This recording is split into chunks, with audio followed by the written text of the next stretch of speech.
Cat Noir presents Outpost 35 by Matt Sanders and Kevin Chalmers. The year is 2189. Having all but given up on themselves on Earth, humans have begun to populate other planets in the solar system. Artificial living environments, known as outposts, were set up on Mars, Venus, and the Moon before controversially expanding to Saturn, Jupiter, and the still debated planet Nibiru. It's on Nibiru we find Outpost 35, a fully contained research and farming station measuring 2 square miles, pressurized with an atmosphere similar to that found on Earth, and capable of producing light, heat, power, and water. At the time of its construction, Outpost 35 was considered a landmark achievement in the ongoing journey of space exploration. However, due to a catastrophic oversight caused by the monumental incompetence of human beings, the station has only ever been populated by one sole worker.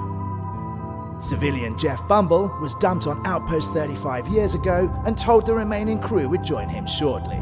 Instead, Jeff and the entire research station were quickly forgotten about because even in space, no one has any attention span anymore.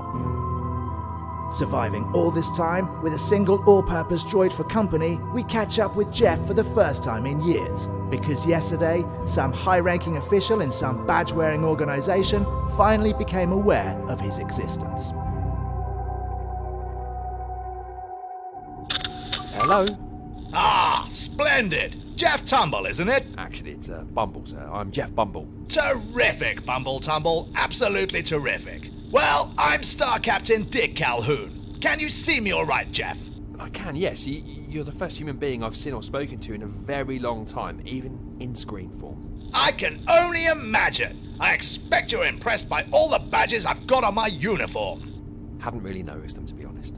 Well, listen, don't worry about all that. You just treat me like a regular person whilst we have this little chat. All right? Okay, I'll do my best. Splendid. Excellent work, Tumble. It's Bumble.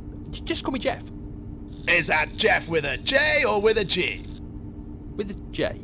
Ah, will do, Jeff. Well done. So you got my space memo yesterday, then? I did get it, yes. It came as a bit of a surprise, me having given up all hope of ever hearing from another living person ever again, Dick. It's Star Captain, Jeff. Let's not forget who we're talking to. Oh, sorry, Star Captain. It's been a long time since I've interacted with any form of hierarchy, or anyone that isn't an android for that matter. Yes, well, nonetheless, hierarchy does still exist, Jeff, and I think it serves us all best to remember that. I'll try, sir. Magnificent. So you got my little memo, then? I did, Star Captain, yes, sir. It was a bit of a shock to learn I've been here for a decade now. You see, this outpost cycle works on a 20-hour day, not 24, so it's easy to get lost as to how long I've actually been here. Brace yourself, Jeff. It's actually been 13 years. I only said 10 in the memo because we want to acclimatise you back to real time gradually without causing a sudden fatal shock to your heart. Oh, I see. Have I really been stuck out here for 13 years then? No, it's more like 14, though you're beginning to get the idea. Right. 14 years of being completely alone except for an all-purpose droid. I know! Shocking, isn't it? I hope you don't mind, but I was telling the wife all about it over wine and nibbles yesterday evening. I can't even remember how wine tastes. Do you know, come this morning, she told me it'd been in her thoughts so much she barely got a wink of sleep the whole night. Yeah, it's been a little tough for me too. I bet. Still though, you look well. Could do with a shave, but otherwise presentable. Thank you. It's been years since I've even thought about my appearance. Nevertheless, a quick groom and perhaps a facial wouldn't do any harm. Right, I'll see what I can do. Splendid.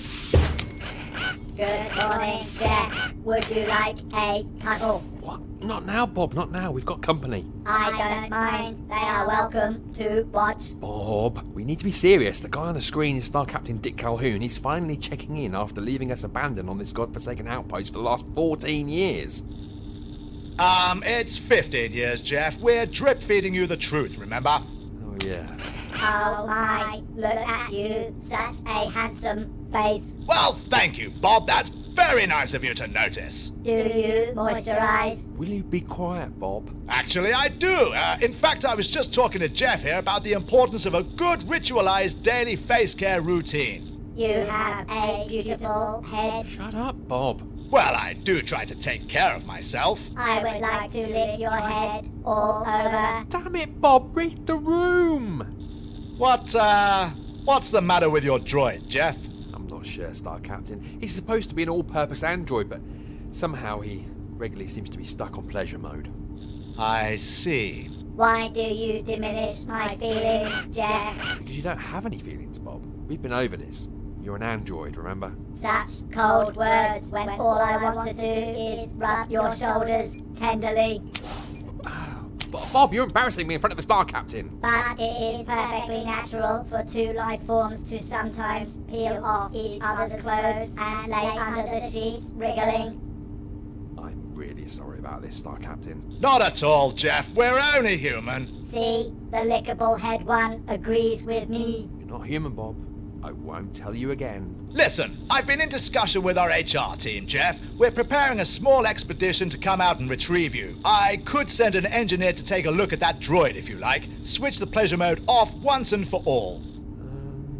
Don't do it, Jeff. I can take you to places you never thought possible. I'll probably pass if that's all right, Star Captain. Thanks all the same. I love you too, Jeff. Love you too, Bob. Very well then, that's settled. Look, I'm a bit short on time, so why don't you show me around the outpost, eh? Let's see what's been going on here for the last 17 years or so. Right, yeah. I'll just switch on the screen to body cam and then I can give you a tour. Marvellous! How's that, Star Captain? Can you see all right? Ah, terrific. Well done, Jeff. The room's in full view, and I can even see how tall your droid is now. He is massive, isn't he? The Star Captain's face on your chest is giving me some interesting ideas, Jeff. Quiet, Bob. What say we leave the android here while you show me round, eh, Jeff? Good idea. Bob, wait here. I'm going to give the Star Captain a virtual tour of the outpost. I will count the moments until you return, Jeff. 1, 2, 3, 4. Good grief, Jeff. Look at this. Everything all right, Star Captain? I'll say, I'm jolly impressed how well you've managed to keep the place in the absence of any other human. Oh, thank you. It wasn't too hard once I got the atmosphere regulated. Venting ducts keep oxygen flowing at optimum levels, and I'm able to control the temperature across the whole outpost. No. I mean, it's really clean. Top work, Tumble. The walls are gleaming and the floors are absolutely spotless. Well, that's mostly down to Bob. He doubles as a vacuum cleaner.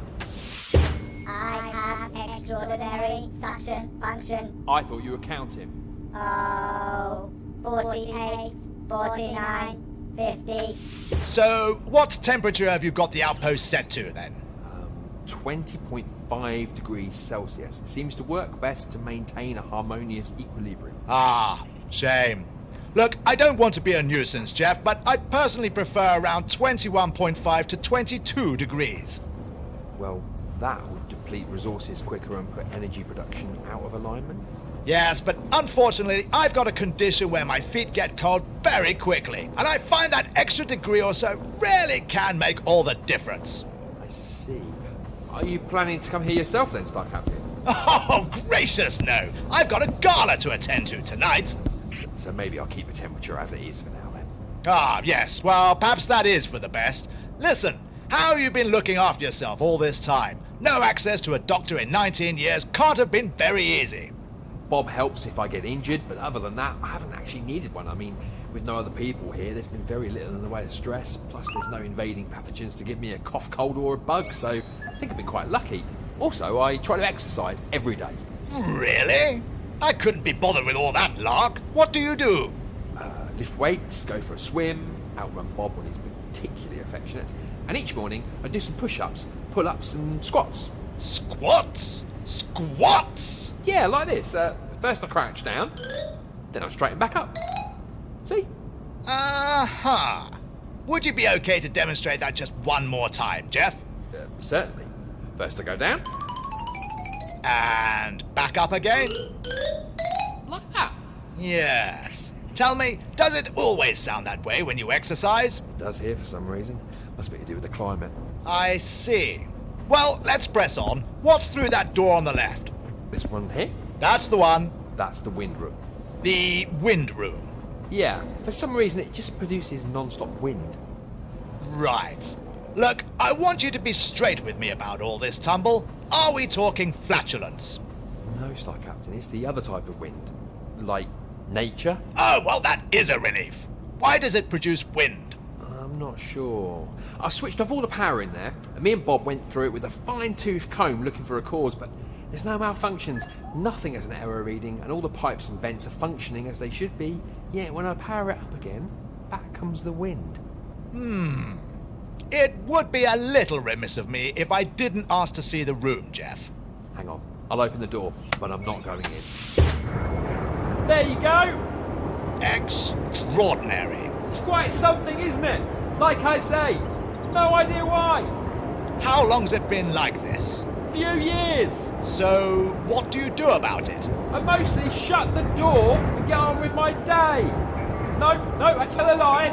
Every now and again, when I want a little blast of fresh air, I might stand in the doorway like this and take a few deep breaths. Can't go in too far though. I've lost things in there. So now I've drawn a line on the floor as to how far I can go in before it gets dangerous. I see. Well, as ridiculous as all this is, I am starting to feel a touch jilly just from the video feed. Can we close the door and press on? Certainly, Star Captain. So, what have you been living on for the past 20 years, Jeff?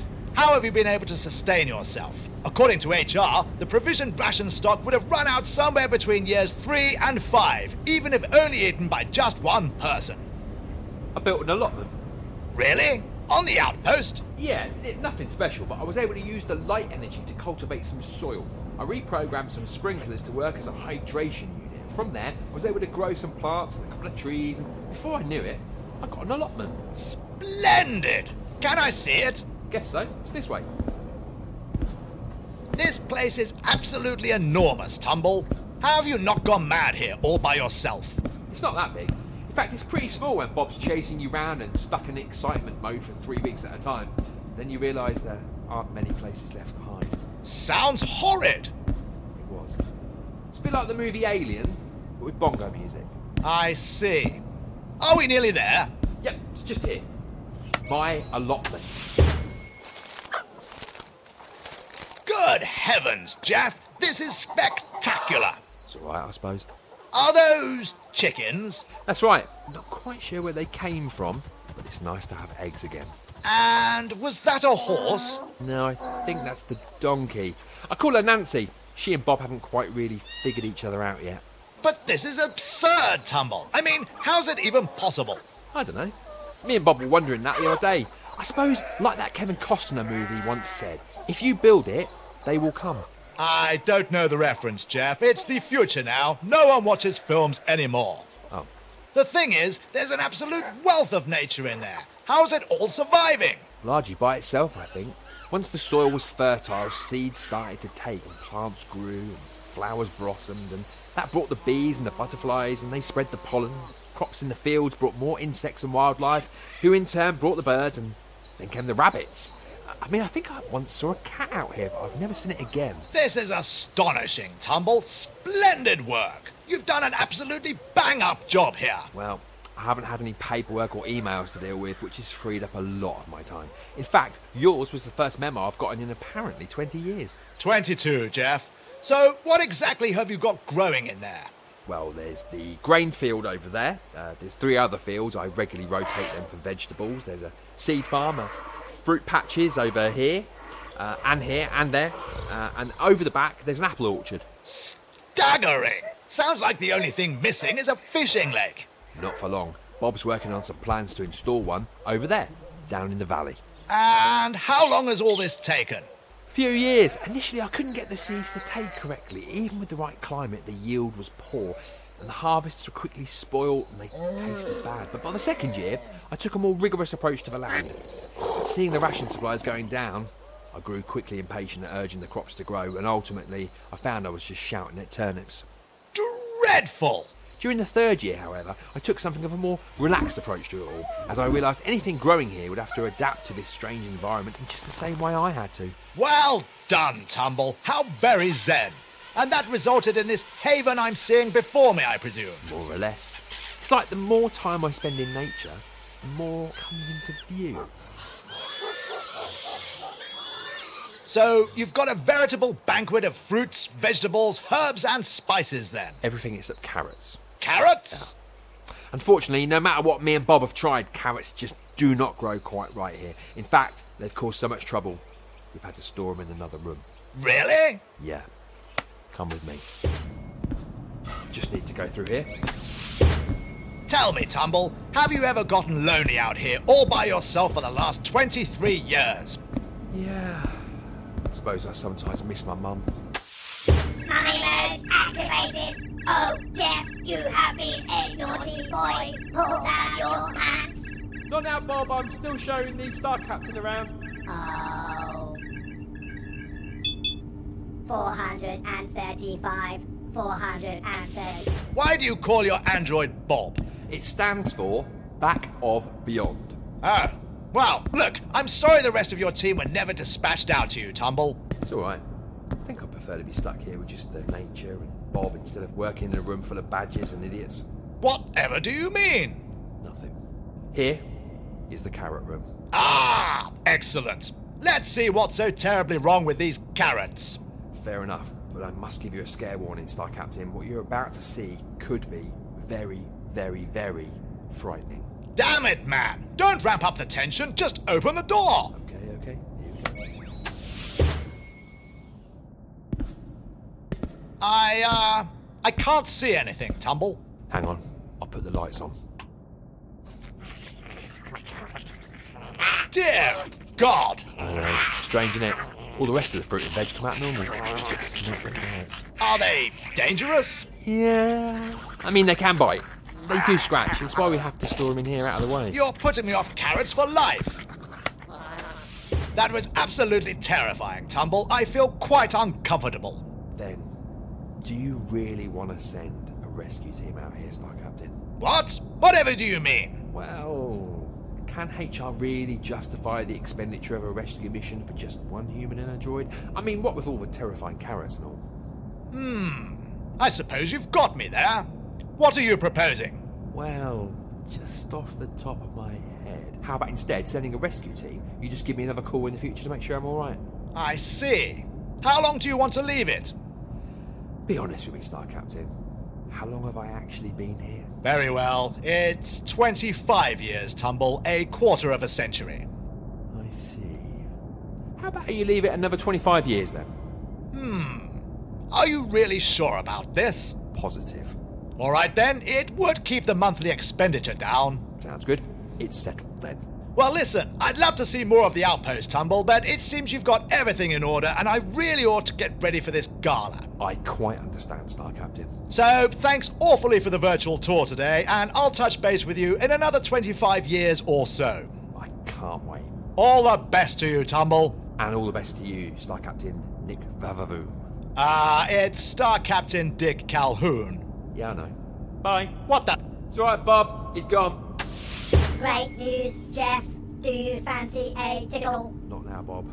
But I've just got us another 25 years of peace and quiet. You legend. I will light some candles and pour the wine. Good idea. I'm just going to pop and thank the carrots for their performance, and then tomorrow, let's dig that lake.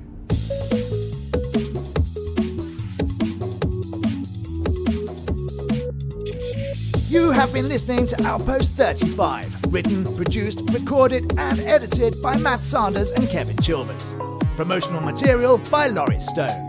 If you enjoyed this episode, then give us a like, follow and subscribe wherever you heard us, and don't forget to follow us on Instagram at Cat Noir Podcast. Join us again in a fortnight for a brand new story. Goodbye for now.